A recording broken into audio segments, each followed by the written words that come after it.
Hi, this is Christa with artisticvegan.com and welcome to my kitchen and another Artistic Vegan show. I'm excited to be with you today. We have a special request for pumpkin bread, and this is the pumpkin bread, meaning it is my best recipe, and it is one that I shared many years ago with some coworkers. I made it one winter for Christmas and gave them all a personal loaf of pumpkin bread. It was it's not something I do all the time, but I was new to baking and loved this recipe. And the girls, Barbara and Patty, they still remember the bread and they talk about it and they said it's the best bread they've ever had, even to this date many years later. And so I can't wait to share it with you. You are going to love it this season. I'll make the original version that I shared with them, as well as a healthier version that would reflect how I'd make it more today. So you can make it however you want. So let's get right into how to make that delicious pumpkin bread. For the original recipe, I guess this is sharing hour. This is my cookbook that Gerald first put together with me, and it has all the different recipes, and he put them in a binder with Christa proof pages.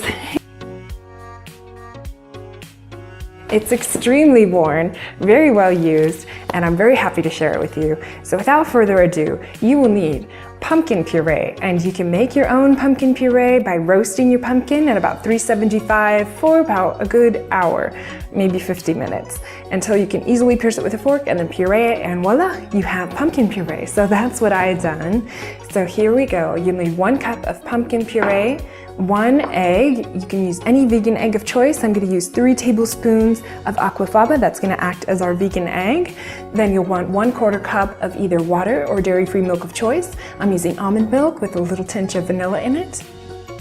And then you'll want 1/2 cup of your preferred sugar.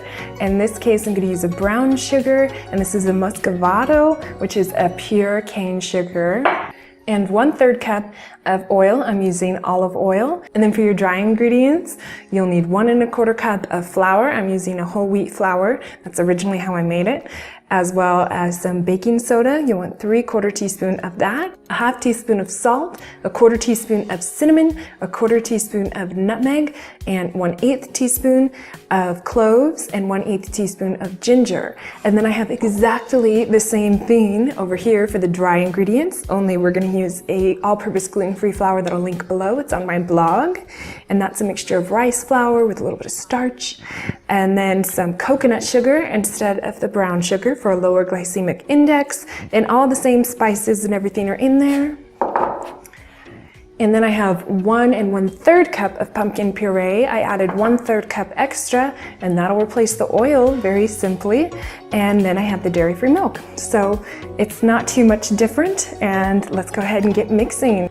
To start, I have my oven preheating to 350 degrees Fahrenheit or 175 degrees Celsius. And then I've greased a loaf tin. I just used some olive oil. And then I also applied a dusting of flour. Be sure to apply it to every little nook and cranny so it doesn't stick. You could also use parchment paper, and that's another easy way to do it. So I have 2 of those ready to go. Take your wet ingredients and cream them together. So I have my pumpkin puree. This is the standard original recipe. So I have 1 cup of pumpkin puree. Then I have aquafaba for my egg replacement. This is the liquid that you often discard from a can of chickpeas or when you're boiling chickpeas. I boiled some earlier this week, so why not use that? As well as the dairy-free milk, the oil,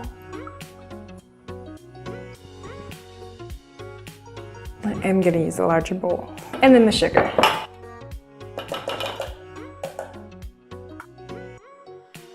Doesn't look vegan. If you were to look at that, it doesn't really look vegan. And then I'm just going to go ahead and mix that together until it is nice and creamed, and do the same with the other ingredients for the other loaf.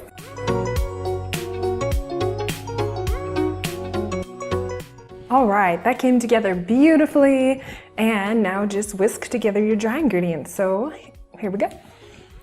Baking powder, salt, all the salt, cinnamon, nutmeg, cloves, and ginger. And one of the gals I used to make this for, Barbara, she was allergic to ginger, so I simply leave out the ginger. That was easy.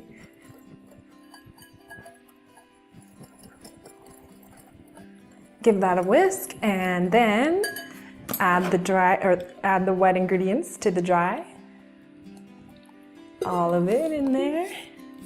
And then you just want to fold it together without over mixing so it doesn't get tough.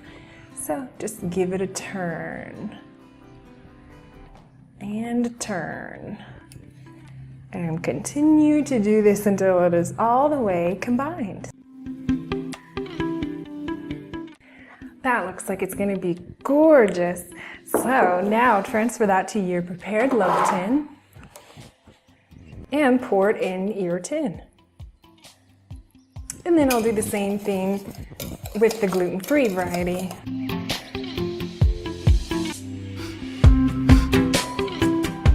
I meant to mention that you could also add in chocolate chips, raisins, cranberries, apples, dried apples, whatever you want here, or nuts. So feel free to use whatever you want. You could even do a nice crumble on top, I'm just saying. But anyways, we'll keep it simple for now. These are transferred to the tin. I'm gonna put them in the oven at 350 degrees or 175 degrees Celsius for 40 to 50 minutes until the toothpick comes out clean. I'm gonna let them cool completely, or as long as I possibly can, which probably won't be completely.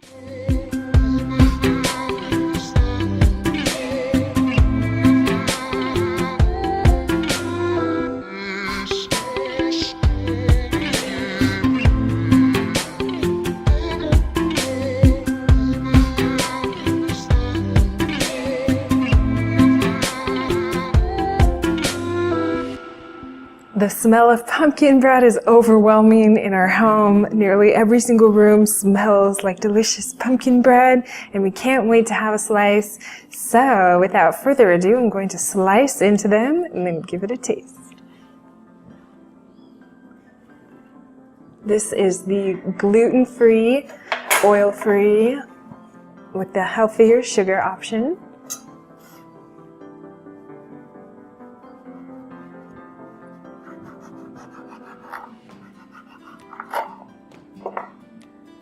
I don't know if you can see it, but it has a nice crust on the outside. It's nice and moist on the inside. Breaks apart very nice. It's the end piece. And one in. All right, and then the other one, or more indulgent variety. Oh, cuts very lovely.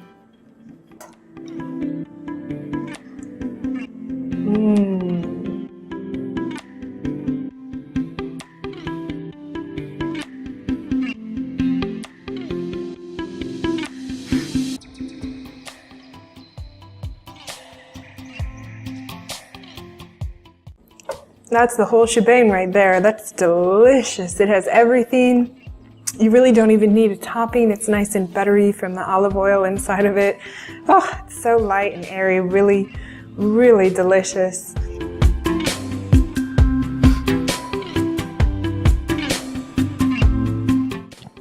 And the healthy variety is still very, very good. I think you're gonna love this recipe. Both of them are fantastic, so whether you want it a little more indulgent or a little more healthy, either way is great. I'm probably gonna cut these into slices and put a little parchment between them and pop them in the freezer so I don't eat 2 loaves all at once with Gerald. Thank you for spending time with me today. This has been Christa with ArtisticVegan.com. Go there to get the recipe, and I hope to see you next time. Bye!